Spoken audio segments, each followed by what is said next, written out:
una gente que salieron bastante mal. Luego empieza a ver, de hecho es una curva trimodal, tiene una moda alrededor de 5, de 4.5 a 5, y luego otra moda de 6 a 6.5, y luego una moda de 8 a 8.5, ¿verdad? Hubo gente que sacó 10, de 9, 9.5. Entonces, sí llama la atención eso de 3 modas. Ahora, aquí son los 2 grupos, ¿eh? Aquí están los 2 grupos juntos. Pero, yo pensaría que a lo mejor hubo gente que se confió demasiado, gente que estudió más o menos para pasar, a lo mejor los apuntes, nada más. Y hubo gente que además de los apuntes estudió en el libro y pues les fue mejor, ¿verdad? Esa sería una de mis interpretaciones, pero bueno, puede ser. Puede haber otras. Así como buen médico científico, creo que puede haber otras. Bueno, bueno, vamos a dejar de hablar de cosas tristes y vamos a, bueno, buenas para algunos. Vamos a hablar ya, si no tienen alguna duda, vamos a irnos a la clase.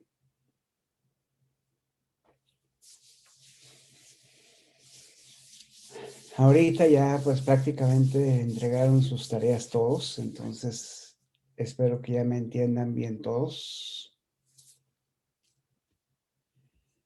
Pero cualquier duda, nada más activen su micrófono y me preguntan y vemos si podemos contestar.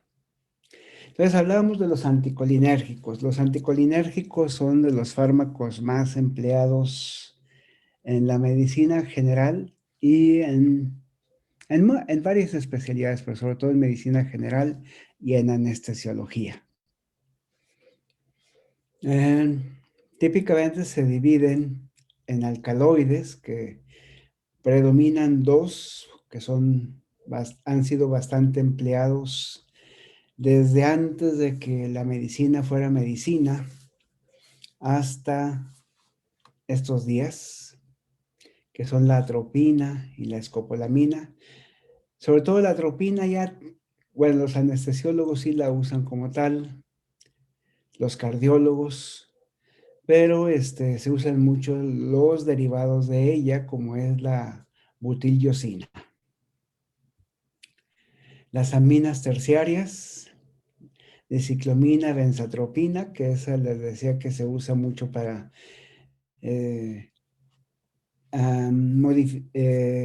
aliviar las crisis extrapiramidales.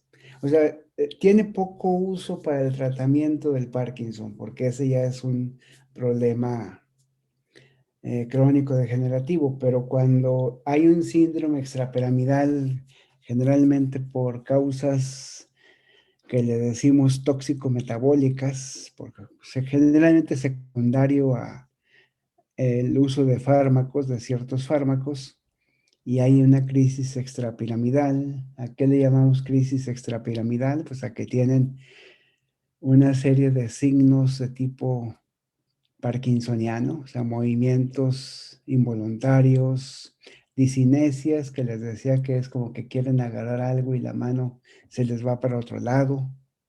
Ese tipo de crisis, la benzatropina da buenos resultados.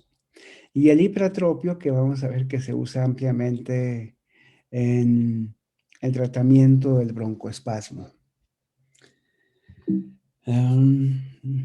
Vamos a ver aquí.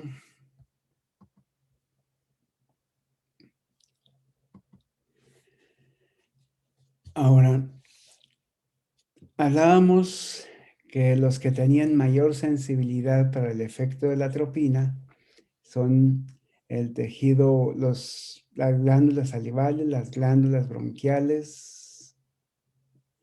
y las glándulas sudoríparas. O sea, las glándulas de secreción son extraordinariamente sensibles, de tal manera que los primeros síntomas o datos de un efecto anticolinérgico son sequedad de boca y piel seca.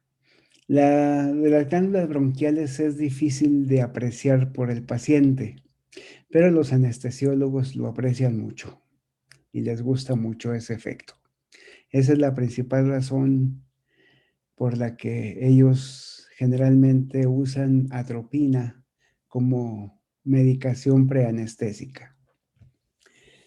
El corazón es el siguiente en sensibilidad y bueno, este más bien da problemas, excepto a menos de que estemos contrarrestando un reflejo simpático, pero o parasimpático, perdón, porque estemos contrarrestando un efecto parasimpático, entonces es muy útil, pero generalmente los efectos miocárdicos sobre el corazón pueden ser problemáticos. No, actualmente ya no son o sea, tenemos recursos para manejarlos, pero sí el tejido miocárdico es el segundo en sensibilidad. Y les hablaba yo también de las células parietales, donde los efectos sobre las células parietales del estómago son mínimos y esto hace que em, su utilidad, por ejemplo, para el tratamiento de la úlcera o de la enfermedad ácido péptica sea una utilidad despreciable. Durante un tiempo se estuvo tratando de usarlo, eh, pero su efecto fue clínicamente despreciable. Funcionaba los 3 o 5 primeros días y luego ya paulatinamente se iba habiendo una tolerancia muy importante. Y se tenían que usar dosis muy altas que implicaban efectos en miocardio, en glándulas salivales, sudoríparas. Entonces, ya actualmente no se usan los atropínicos para este fin. En el sistema nervioso central sí sí se usan, pero sobre todo el que bueno, desde el punto de vista toxicológico esto es importante. Si alguien se intoxica con atropina, puede llegar a tener alucinaciones, sedación, y la combinación de las dos, o sea, estar dormido, semidormido y con alucinaciones, es lo que se llama delirio. O sea, a diferencia de la alucinación típicamente psiquiátrica o por abuso de drogas, que es cuando alucinan estando consciente, la atropina, como produce sedación y alucinación, la persona está semidormida, casi dormida, pero empieza a tener alucinaciones y eso se le ha llamado delirio, esa combinación de somnolencia o semidormido con alucinaciones. Si se da atropina, bueno, y el otro efecto en el que se usa es para cuando hay bradicardia. A veces puede causar bradicardia, pero es una bradicardia transitoria. Usualmente su efecto es taquicardia por antagonismo del parasimpático. Aquí hay una que es muy interesante, que es la escopolamina. La escopolamina se usa, o sea, hay plantas equivalentes en Asia, en Europa y en América. En México, la planta que principalmente produce escopolamina es esta. A lo mejor las han visto. Tiene una flor, a veces es un poco lila o moradita, a veces es blanca, blanca, inocentemente blanca como esta, que luego cuando empieza a hacer semillas se convierte en ese tipo de frutito que puede ser muy picante, o sea, si se acercan con él, este, los puede punzar y es un punzado que por el tipo de sustancias, sobre todo algunos terpenos que tiene y ceras, arden mucho, entonces a veces le llaman hiedra del desierto y que cuando se secan tienen este tipo de semillitas que luego a los indios americanos, bueno, los nativos americanos, y luego los americanos también de repente le entran. En los americanos le dicen mucho las Jim seeds, o sea, las semillas de Jim. La usan mucho los adictos de allá. Bueno, no la usan mucho, pero muchos de ellos la han llegado a usar. Produce un cuadro alucinógeno importante porque se hace con cantidades importantes. Pero esta plantita es el famoso toloache. Y aquí en la región es nativa de aquí de la región, o sea, aquí en la región es silvestre. Entonces, si ustedes no lo han visto porque nunca salen del cuarto o porque de su casa o porque son poco observadores, pero casi en cualquier eriazo van a encontrar ese tipo de plantas, ya sea estas en primavera y verano o estas ya en verano, otoño, se las van a encontrar.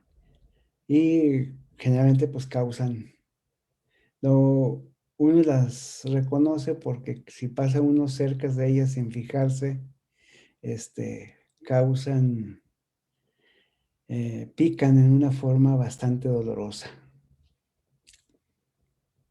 Y en primavera pues las flores son bonitas, resaltan en este fondo verde.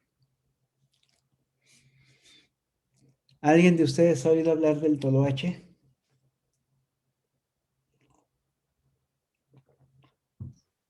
No, doctor. No, pues No, doctor. sí, sí la han oído hablar, nada más que no quieren que les pregunte. Entonces no les voy a preguntar. Entonces, básicamente el componente es que están ahorita como céntimos, ¿verdad? Por las calificaciones que sacaron. Pero básicamente lo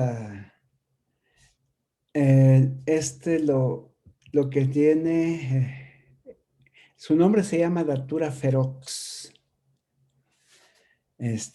Hay varios tipos de datura, ¿verdad? La de México le pusieron Datura ferox. Hay en Europa y en Asia también hay otras especies de datura que son muy similares. Y lo que tienen es atropina, pero también tienen escopolamina. A diferencia de Dalera, que básicamente tienen atropina, pero la Datura ferox tiene escopolamina. Entonces, su cuadro es de producir una sedación y produce un efecto que los anestesiólogos y los psiquiatras le llaman disociativo. Es un estado como una sedación, pero donde hay amnesia anterógrada, y entonces ha sido usado para bien y para mal. Para bien lo usan los anestesiólogos para cuando van a dar una anestesia, em, vamos a decir, suave, porque no conviene dar una anestesia profunda, sino nada más abatir el dolor o un poco el dolor. Em,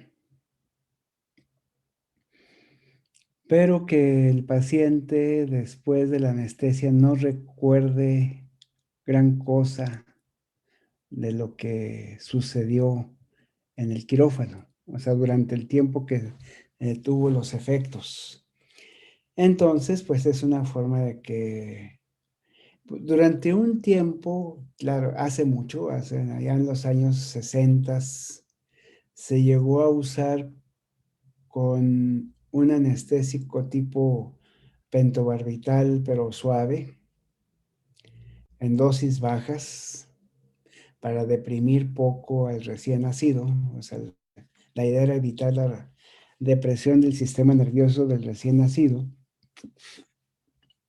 pero que la mujer no tuviera mucho dolor. Este, pero se le ponía un poco de escopolamina para que la mujer no recordara todo lo sucedido en el trabajo de parto, ¿verdad? No recordaba si le había dolido o así. Entonces, bueno, eran otros tiempos, pero ese era uno de los usos. Y actualmente ya no se usa propiamente la escopolamina, aunque hay algunos anestesiólogos que la usan. Eh, pero lo que usan es otro anestésico que se llama ketamina y que también tiene efectos disociativos. Entonces, ese era uno de los usos que tuvo y que ha tenido en la anestesiología. También se usa para el tratamiento de glaucoma, muy poco, pero sí se ha llegado a usar. Y para mal, sí hay varios, este, algunos, o sea, hay descripciones y publicaciones criminológicas de violadores seriales que han llegado a usar escopolamina con el fin de que las víctimas no los reconozcan porque no recuerdan lo que sucedió, precisamente por ese efecto disociativo. Entonces,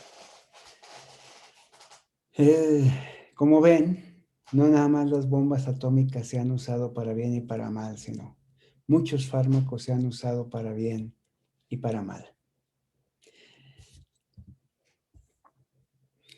La atropina y los derivados, la pilocarpina,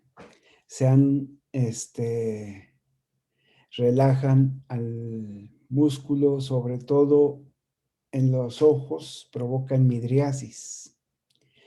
Ya habíamos visto anteriormente que la pilocarpina, que la pilocarpina es un colinérgico y la atropina es el antagonista. La pilocarpina produce miosis y la atropina produce midriasis. Esto se ha usado en el caso de glaucoma. ¿En qué consiste el glaucoma? Pues que hay un problema en el flujo normal del humor acuoso. El humor acuoso generalmente se forma aquí en el aparato ciliar, que es donde aquí es un órgano que es tanto de secreción de humor acuoso como un órgano muscular. Entonces, cuando se contrae, estira el cristalino, cuando se relaja, este, afloja el cristalino. Entonces, esa es la función mecánica del aparato ciliar, pero también tiene una función de secreción. Y normalmente el humor acuoso se secreta en la cámara posterior del ojo, que es este espacio, y fluye hasta el iris y luego se va por delante del iris. Y su sitio de drenaje es el conducto de Stern, que está en la periferia del iris, en la base de la periferia del iris. Entonces, este flujo normalmente funciona de esta manera. En ustedes que no tienen problema, pues esto funciona muy bien. Pero en algunas personas, esa es una de los tipos de glaucoma, no es el único. No es la única, pero es la más frecuente. Generalmente es por vejez, pero a veces también es por fenómenos inflamatorios crónicos, sobre todo enfermedades degenerativas con inflamación.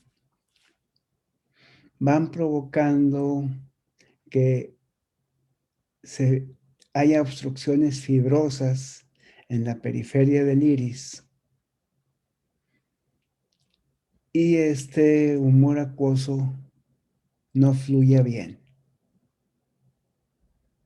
Entonces, el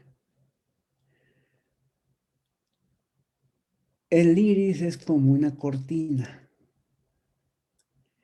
Entonces, si esta cortina la abrimos, se van a juntar los pliegues del iris, así como cuando abren una cortina se hacen pliegues en la periferia de la cortina. Y entonces se dificulta todavía más el flujo del humor acuoso. Entonces lo que se usa es un miótico, o sea, pilocarpina o algún éster de colina. Y entonces hay miosis y al haber miosis se estira la cortina y entonces puede fluir mejor el humor acuoso. Y eso también a veces abre estos bloqueos que hay en el conducto de Stern. Ese es normalmente el glaucoma más frecuente. Y, y es más o menos afortunado porque esto ya con gotitas lo podemos manejar. Lo podemos manejar o con gotitas que produzcan miosis y que eso mejore el flujo. O lo podemos manejar con fármacos que vamos a ver enseguida en el siguiente tema, que son los bloqueadores adrenérgicos beta. Esos disminuyen la producción de humor acuoso. Entonces esto hace que esto fluya menos. También se pueden hacer cirugías para eliminar parte de estos bloqueos, ¿verdad? Sobre todo ahora con el láser se puede tener mucha mayor precisión para hacer ese tipo de cirugías o abrir ventanitas aquí en el iris para que esto fluya. Pero básicamente el glaucoma es porque existe un desequilibrio entre lo que se produce de humor acuoso y lo que puede drenar. Y puede haber varias causas. Entonces, esto es generalmente el pan nuestro de cada día y el glaucoma es la principal causa de ceguera en adultos, ya sea primario, a veces es, como les digo, por enfermedades inflamatorias crónicas, a veces derivadas de la diabetes. Entonces, esto es de lo que van a usar ustedes. Ahora, otro uso que se da es para ver el fondo de ojo. Normalmente, esto es lo que queremos ver. El fondo de ojo, no sé, yo creo que... Oigan, ¿cómo le están haciendo en propedéutica clínica? ¿Están viendo pacientes o cómo le hacen en las clases prácticas? Vemos teoría. Sí, doctor, son Teoría. puras exposiciones. Y ya Bueno, nos imaginamos. pues de perdida, agarren a sus hermanitos y óiganles el corazón y los pulmones, o a sus papás, a los que sí se dejan, pues, pero sí necesitan, practicar, tocarles la panza y todo eso, para hacer la percusión, para delimitar el área hepática. Acabo, digan a sus hermanitos o sus sobrinitos que van a jugar al doctor. Y entonces, porque sí es una época dura la que les está tocando vivir, lamentablemente, sobre todo en el aprendizaje de medicina. Pero bueno, les decía yo de que el fondo de ojo es muy importante porque es la única ventana que tenemos para ver dos cosas que son importantes. Uno es la microcirculación, porque nosotros ni siquiera tenemos orejas como las de los conejos o así, o de las ranas. Bueno, las ranas no tienen orejas, sino de los conejos, básicamente. La piel es la que se puede ver en las ranas, pero en los conejos, donde podemos ponerle una lámpara atrás y ver ahí cómo está la circulación y hacerle algunos estímulos farmacológicos y ver cómo cambia la circulación. Nosotros no tenemos esa situación, los humanos. Entonces, la única ventana que tenemos para ver la circulación arteriolar es el fondo de ojo, porque aquí entra la arteria retiniana y se divide en toda esta pequeña red de arteriolas y que podemos ver. Y entonces, por ejemplo, es muy importante para darle seguimiento a los hipertensos. En los hipertensos, por lo menos unas 2 veces al año, si no es que cada 3 meses, hay que verles el fondo de ojo para ver cómo están sus arteriolas, porque la hipertensión afecta a la circulación. O sea, estos vasos tienen que estar funcionando con una presión muy alta. Y así como, no sé si les haya pasado en su casa alguna vez, pero cuando el hidroneumático se descompone y puede tener una presión muy alta, empiezan a romperse algunas uniones de las tuberías o las mangueras se revientan. Lo mismo le pasa a los vasos. O sea, el estar todos los días, a todas horas, con una presión alta, va haciendo que pueda haber microhemorragias en esta área, en estos vasos. O la otra es que las arterias se inflamen por esa alta presión y se empiezan a hacer depósitos de fibrina que uno lo ve como si estuviera sudando el vaso, que le llamamos exudados. Entonces, el, el fondo de ojo es casi la única oportunidad que nos da el cuerpo de poder ver sin biopsias y sin andar cortando ni nada, sino nada más con un foco y un lente de aumento, que es eso es básicamente el oftalmoscopio, poder ver cómo están estos vasos. Entonces, siempre que tengan oportunidad de ver un fondo de ojo, véanlo porque también no es fácil. Se necesita práctica para poder hacerlo correctamente, tanto para que realmente puedan ver todo lo que hay que ver, porque luego, y para molestar menos al paciente, porque también si se molesta mucho al paciente, pues ya no se va a dejar o va a tener reflejos de quitar la cara, o sea, aunque él quiera que dejarse ver, pues, si hay demasiada luz o si lo están haciendo incorrectamente, el paciente instintivamente se puede sentir amenazado. Entonces hay que tener práctica para hacerlo bien, tener buena cooperación consciente y inconsciente del paciente y ver todo lo que hay que ver, porque luego a veces ya nada más uno ve un vasito y dice, ya vi, ya vi, ya vi. Claro, las primeras veces así es, pero hay que verlo,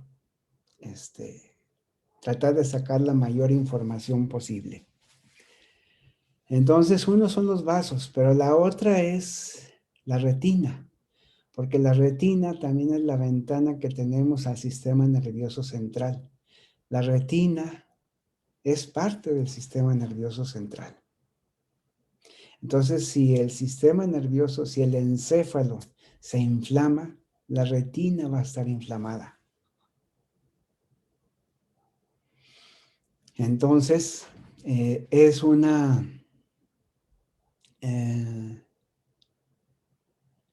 el fondo de ojo es un estudio clínico importante y por eso algunos médicos, precisamente cuando están aprendiendo,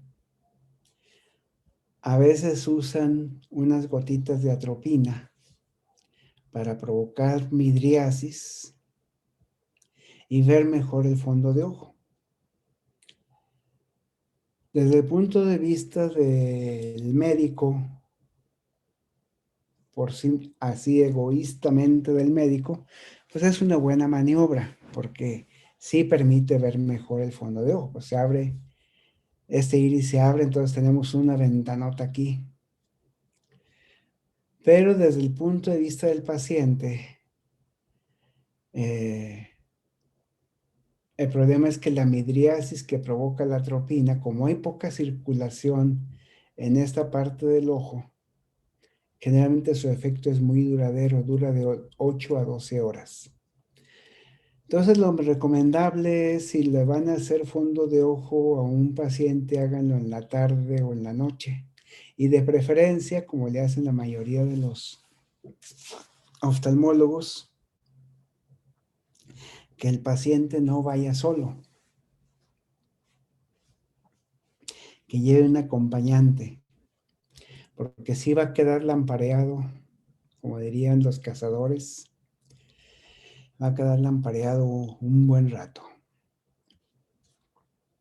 Vamos a regresar a este tema después cuando veamos adrenérgicos. Entonces la taquicardia la atropina produce taquicardia porque bloquea al reflejo vagal.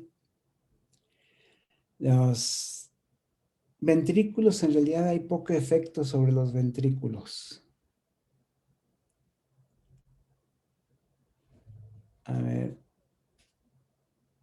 permítanme un poco.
Ok, aquí estoy de nuevo.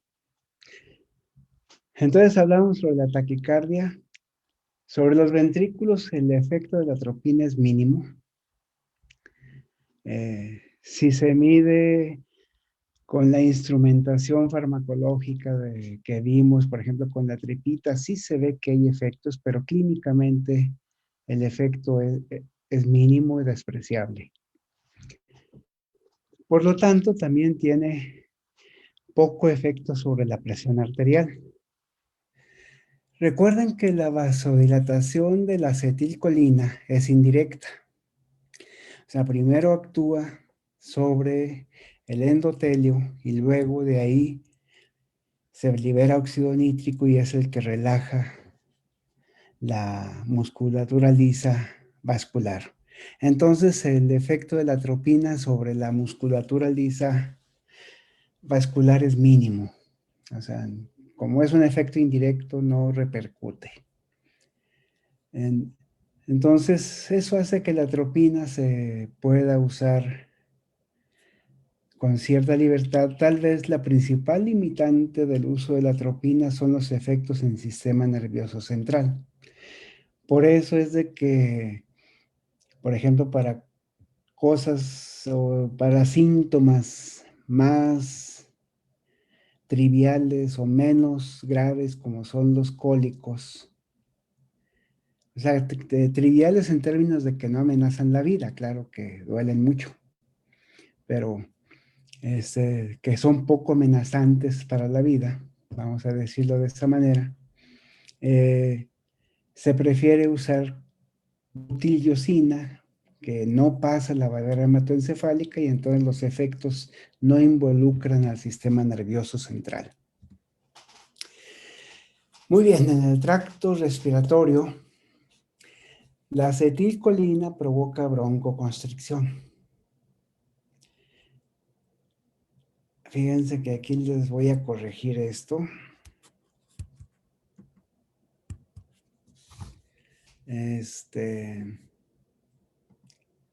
Estoy viendo que aquí hay una...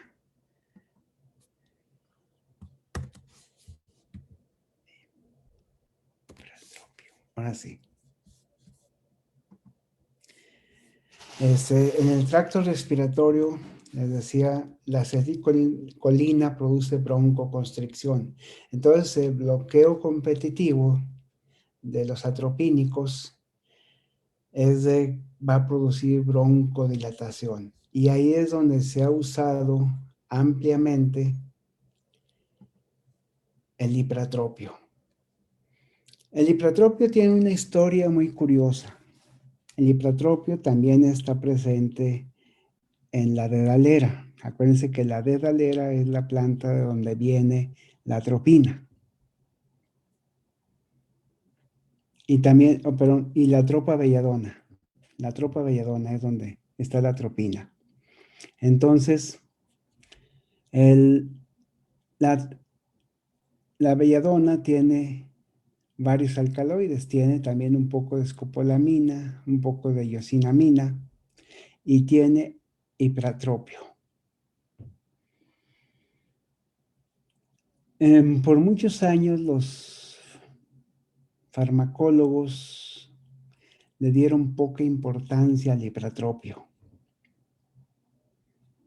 Se centraron mucho en la atropina, que es el más eficaz y más potente de esos alcaloides. Pero hace como unos 20 años empezaron a enfocar su atención en él, sobre todo porque reconstruyeron viejas descripciones del Renacimiento y de la Edad Media en Europa, donde se empezaron a encontrar documentos, crónicas, donde hablaban de gente que tenía lo que ahora interpretamos como asma, o sea, que tenía crisis de dificultades respiratorias, que a veces ocurrían en primavera o en otoño, sobre todo,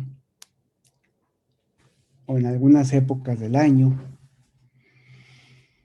y que estas personas sobre todo en el Renacimiento, que ya había llegado el hábito de fumar, porque lo llevaron de aquí de México, de todo lo que era la Nueva España. Empezaron a fumar hojas de dedalera. Y entonces, al reconstruir esas crónicas, dijeron, no, pues entonces algo tiene la dedalera. La atropina no, porque la atropina se quema a 130, 120 grados. Entonces, si se fuma, no sale en el humo la atropina. Pero descubrieron que el hipratropio, su punto de fusión está en 380, 390 grados. Y la temperatura que logra la brasita del cigarro, o sea, eso cuando se pone rojo la punta del cigarro, es alrededor de 300 a 330. Entonces el hipratropio se vaporiza, pero no se quema. O sea, no se destruye. Pero si se vaporiza, entonces sí se va con el humo. Cuando si fuman hojas de hipratropio. Entonces le llamó la atención esa forma de administrar. Y luego descubrieron una cosa, bueno, ya sabían, pero asociaron que el hipratropio tiene un grupo amino cargado positivamente. Entonces no se absorbe. Y de hecho esa era la razón por la que no se usaba el hipratropio, a diferencia de la atropina. Porque la atropina, si lo dan por vía oral, ya sea en gotitas o en tabletas, se absorbe y se absorbe bien. Pero el hipratropio no se absorbe. Si dan pastillas o gotas de hipratropio por tubo digestivo, no se absorbe. Entonces eso hizo que por mucho tiempo no se fijaran en él hasta que repasaron estas crónicas y al analizar vieron que entonces el hipratropio sí podría tener efectos en el bronquio y a partir de ahí sobre todo en los últimos 20 años salió al mercado el hipratropio en aerosol o spray de polvo micronizado.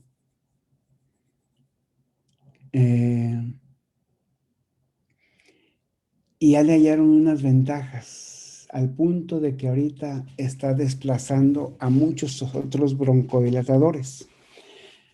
Como vamos a ver en el siguiente tema, uno de los broncodilatadores más utilizados son los adrenérgicos. Sobre todo los adrenérgicos beta.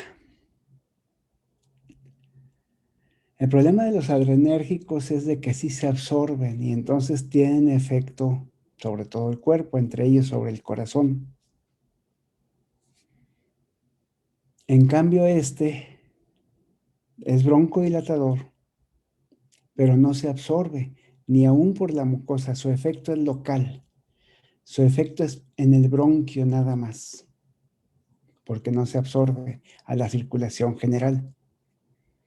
Entonces provoca broncodilatación, disminuye las secreciones respiratorias, que son los principales problemas del asmático. O sea, el broncoespasmo y la hipersecreción bronquial.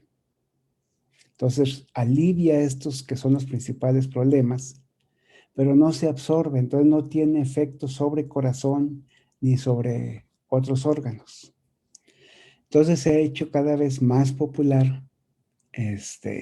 Tal vez la única limitante es que como es un fármaco relativamente nuevo, un medicamento relativamente nuevo, todavía es bastante caro.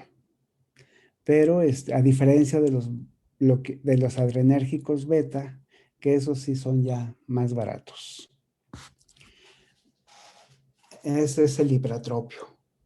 Actualmente se usa bastante para provocar broncodilatación y reducción de las secreciones respiratorias. La atropina también lo hace, pero como les decía, tiene efecto general. También hay pacientes que tienen espasmos ureterales o vesicales. Sobre todo los que hay pacientes que se les llegan a formar piedritas en las vías urinarias, que se llama urolitiasis. Litos es piedra, entonces piedras en la orina. Y que se atoran sobre todo en ureteros. Y el uretero, no sé si lo hayan visto en el cadáver, pero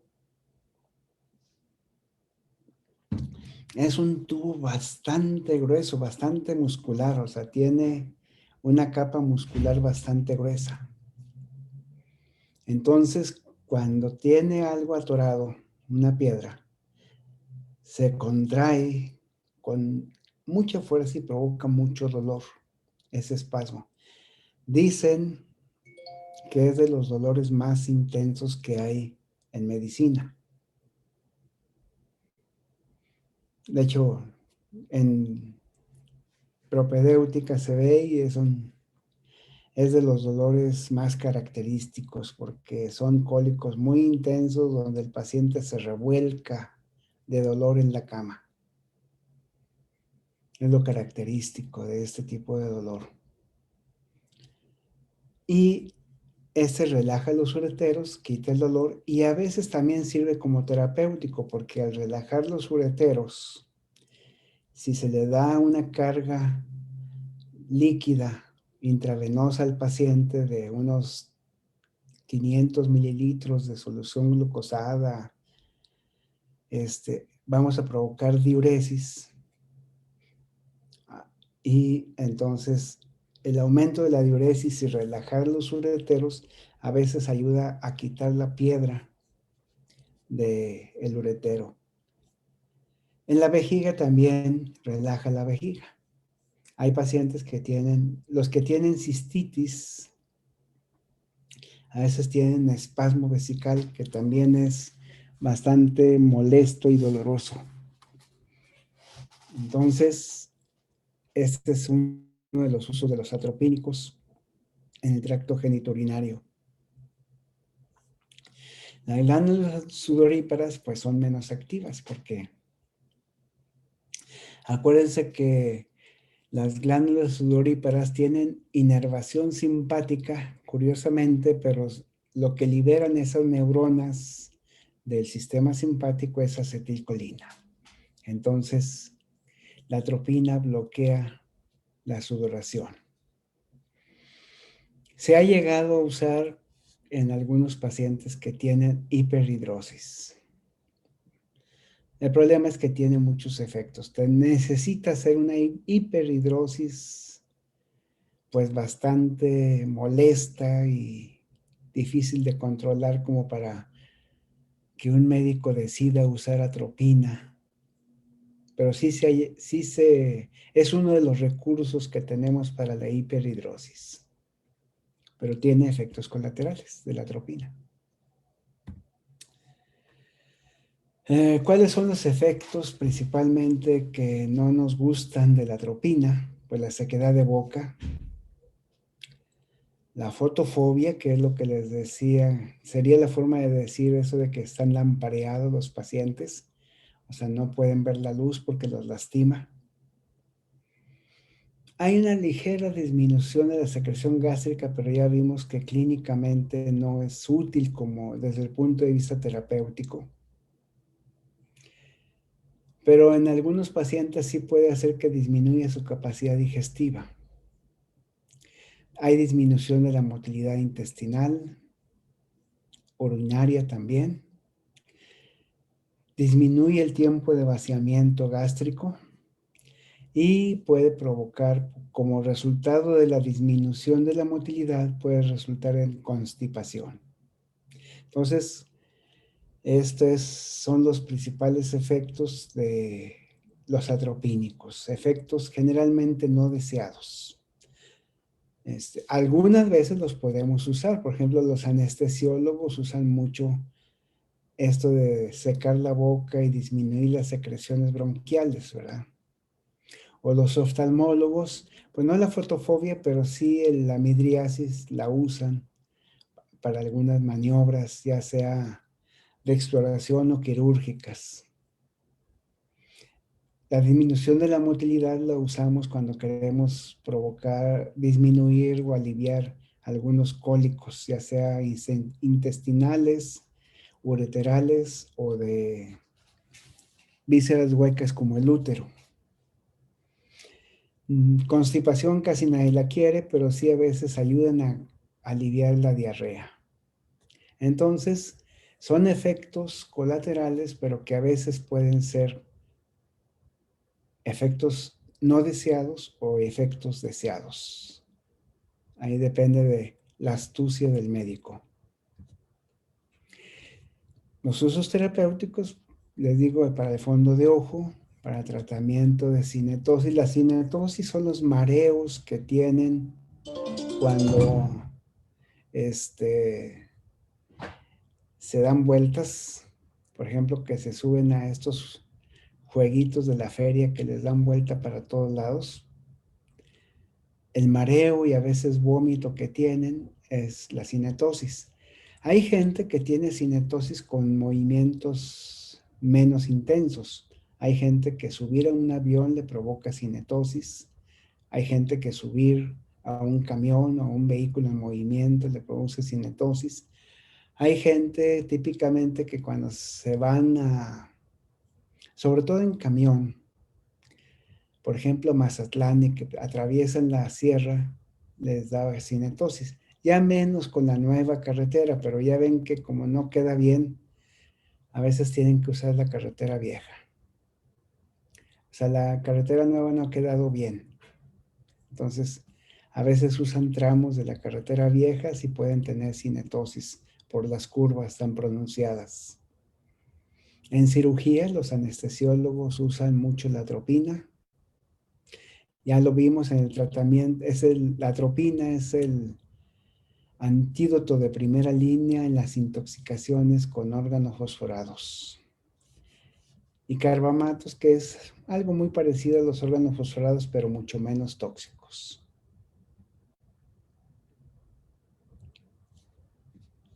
Bueno, estas dos que siguen las vemos mañana.